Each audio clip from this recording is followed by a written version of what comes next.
How to quickly open the notification panel on the Samsung Galaxy S25 series. Now to open up the notification panel, all you have to do is somewhere at the top here, you just need to swipe down and this will bring up the notification panel. From here you can view all your notifications. At the bottom here is the clear button. If you tap on the clear button, that will clear all your notifications. There's also notification settings. So tapping on that will take you to your app notifications.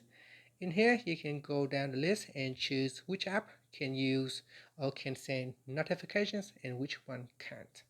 So let's say if I want to turn off Apple Music notifications, I'll turn it on. I can tap on the toggle button to turn it on or switch it off.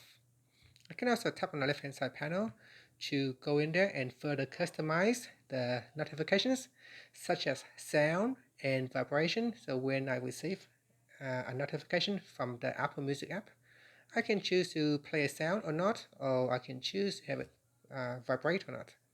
I can also choose whether it will display notifications on the lock screen, on the app icon badge, and a notification pop-up. So if I don't want any pop-up from this app, I can simply deselect that.